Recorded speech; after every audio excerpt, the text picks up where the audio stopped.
नमस्कार, सत श्री अकाल। मैं शैलेंद्र भारती। आज इतवार है तो मैं आप सबके समक्ष पुनः हाजिर हो रहा हूँ। बड़े खेद के साथ कहना पड़ रहा है कि मैं अपनी निरंतरता को नहीं बना पा रहा हूँ। इतवार है तो मैं आ गया, तो मेरा प्रणाम, सत श्री अकाल, आदाब और ढेर सारा प्यार स्वीकार करिए। मैं कोशिश कर रहा हूँ कि मैं निरंतरता बना लूँ, पर मैं बना नहीं पा रहा हूँ निरंतरता। पता नहीं क्या हो गया, किसकी बुरी नज़र लग गई कि मैं निरंतरता नहीं बना पा रहा हूँ। जब से कोरोना आया तो मेरी निरंतरता बना नहीं पा रहा हूँ। कोशिश करता हूँ कि मैं बना लूँ, पर बना नहीं पा रहा हूँ। कोशिश में हूँ कि मैं बना लूँ, बनाऊँगा। आज मेरे भाई मैं एक ये घटना पर आधारित है कविता मेरी। समाज में घटनाएं होती हैं, उससे कविताएं तैयार होती हैं। भगवान प्रभु राम को भी ये इंगित करती है कविता, भगवान प्रभु कृष्ण से भी इंगित करती है कविता।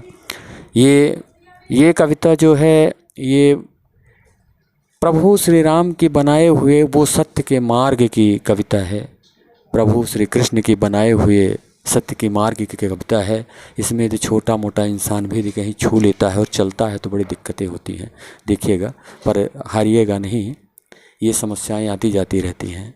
हमारा आपका काम है उसका सामना करना। तो सुनिए। जहाँ चल दिए थे तुम, थोड़ा हमने भी चल के देखा। जहाँ चल दिए थे तुम, थोड़ा हमने भी चल के देखा। प्रभु रास्ता कठिन है, मुझको संभालना तुम। प्रभु रास्ता कठिन है, मुझको संभालना तुम। सब साथ मेरा छोटा, अकेला ही आ रहा हूँ। सब साथ मेरा छोटा, अकेला ही आ रहा हूँ। जहाँ चल दिए थे तुम, भगवान राम, प्रभु श्री राम, जहाँ चल दिए थे तुम, थोड़ा हमने भी चल के देखा। जहाँ चल दिए थे तुम, थोड़ा हमने भी चल के देखा। अब सुनिएगा। चलता ही जा रहा हूँ, थोड़ा लड़खड़ा रहा हूँ। चलता ही जा रहा हूँ, थोड़ा लड़खड़ा रहा हूँ। प्रभु हाथी अब बढ़ाना, प्रभु हाथी अब बढ़ाना। हाथ बढ़ाना भगवान, मैं गिर ना जाऊँ कहीं, मुझे गिराना नहीं, मैं चल रहा हूँ। रास्ता चलता ही जा रहा हूँ, थोड़ा लड़खड़ा रहा हूँ। प्रभु हाथी अब बढ़ाना, गिरता सजा रहा हूँ। प्रभु हाथी अब बढ़ाना, गिरता सजा रहा हूँ। जहाँ चल दिए थे तुम, थोड़ा हमने भी चल के देखा। जहाँ चल दिए थे तुम, थोड़ा हमने भी चल के देखा। ये रास्ता भगवान श्री राम ने बनाया, और भगवान श्री राम को भी नहीं छोड़ा ये रास्ता। ये सत्य का मार्ग उनको भी नहीं छोड़ा, उनको भी लपेट लिया था। भगवान कृष्ण को भी लपेट लिया था, सबको लपेट लिया था। तो हम आप मानव हैं, हम आपको तो थोड़ा लपेट देता है, यदि चलते हैं थोड़ा लपेट देता तो डर जाते हैं, बड़ा डर लगता है, भड़बड़ा जाते हैं। इसलिए भगवान राम से ही कहता हूँ, भगवान प्रभु कृष्ण से कहता हूँ कि मेरी इस दृढ़ संकल्प को आप इसी तरह मजबूत बनाए रखना, मैं कहीं डगमगा ना जाऊँ। इसलिए मेरे इस मतलब संकल्प को बिल्कुल फौलाद की तरह बनाए रखना प्रभु भगवान श्री राम। यही आपसे अपेक्षा है मेरी। अब देखिए, ये राह राही के ऐसा प्रभु तूने क्यों बनाया ये राह राही ऐसा, प्रभु क्यों, प्रभु क्यों, प्रभु तूने क्यों बनाया। आप सुनिएगा, बड़ी कठिन, बड़ी कड़ी शब्द हैं, बड़े कड़े कठोर शब्द हैं। बन माने तुमको भेजा, बन माने तुमको भेजा, ये भगवान राम की समस्या थी, ये भगवान राम की समस्या थी। उन्होंने इस मार्ग को बनाया और ये मार्ग जो है इतना खतरनाक मार्ग है कि उनको भी नहीं छोड़ा। और भगवान प्रभु, एक चीज़ मैं आपसे पूछूं कि आपके ज़माने में भगवान एक मंथरा थी, एक मंथरा थी, और आज हर घर में एक मंथरा और एक दुर्योधन विराजमान हो गया है। हे भगवान, इससे बचाओ। एक कवि को कलम उठाने की ज़रूरत पड़ रही है, एक शब्द को कलंकित होना पड़ रहा है। ये एक शब्द के बारे में, ये इतना प्यारा शब्द जो है तो विश्वास हटता जा रहा है। इसलिए प्रभु श्री राम, मैं आपसे कहता हूँ कि थोड़ा और सरल करो, नहीं परीक्षा बड़ी कठिन हो जाएगी।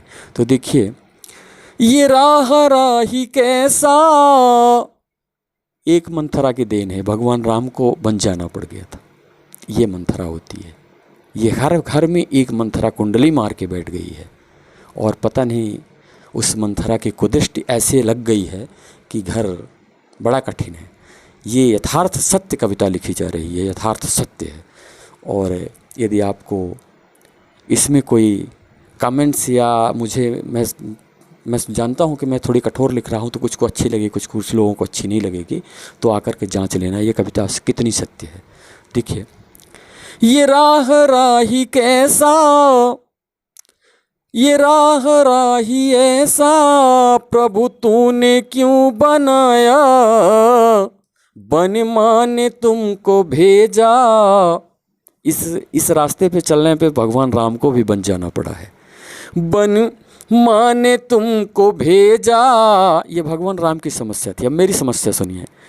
मुझको भी मेरी माने, मानने से बेटा इनकार कर रही है। मुझको भी मेरी माने, मानने से बेटा इनकार कर रही है।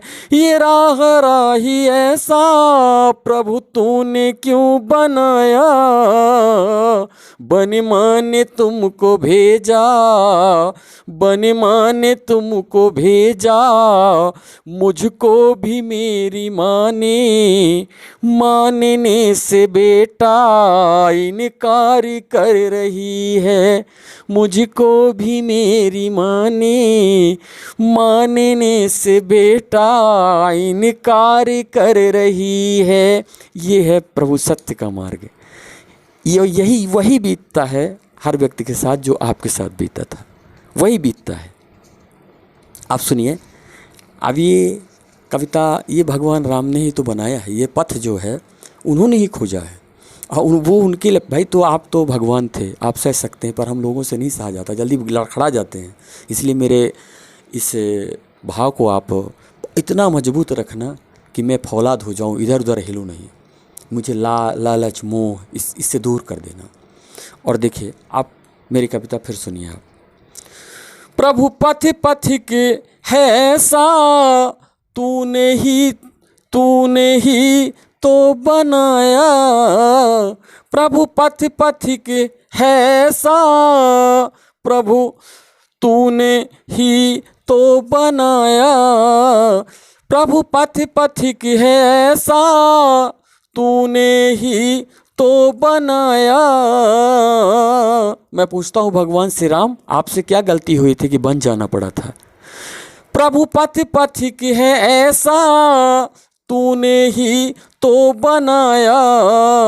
क्या गलती की थी तूने, क्या गलती की थी तूने, क्या मुझसे हो रही है। क्या गलती की थी तूने, क्या मुझसे हो रही है। अब देखिए, ये जो थोड़ी कविता कड़ी है, संभालिएगा इस पंक्ति को। गाली देने से पहले जांच लीजिएगा कि कभी क्यों लिख रहा है, इसको जांच लीजिएगा अच्छे से, क्यों लिख रहा है, उसको कलम उठाने की क्या ज़रूरत पड़ी, आप इसको जांच लीजिएगा, फिर आप बोलिएगा। दस्तूर तेरा ऐसा जो तूने क्यों बनाया, दस्तूर तेरा ऐसा जो तूने क्यों बनाया, प्रभु पूछते हैं तुझसे, प्रभु पूछते हैं तुझसे, कलंकित माही क्यों हो रही है, प्रभु पूछते हैं तुझसे, कलंकित माही क्यों हो रही है। प्रभु बताओ, माही अक्सर क्यों कलंकित हो जाती है, क्यों ऐसा हो जाता है जब बेटे को बन जाना पड़ता है, बेटे को माँ पहचानने से इनकार करती है, माही क्यों है, पिता क्यों नहीं है प्रभु, ये बताना। और आप लोगों को कविता यदि अच्छी लगे तो मेरे कमेंट्स बॉक्स में ज़रूर लिखिएगा, और यदि बुरी लगे तो मुझे गाली दे दीजिएगा, मैं गाली ले लूँगा। तब तक के लिए शैलन भारती अगले इतवार तक के लिए आप सबसे विदा लेता है। नमस्कार। कविता थोड़ी कड़ी है, घटना है, सत्य पर आधारित है, इसको जांचिए कि क्यों कलम उठानी पड़ रही है एक कवि को ऐसे भाव लिखने के लिए। धन्यवाद।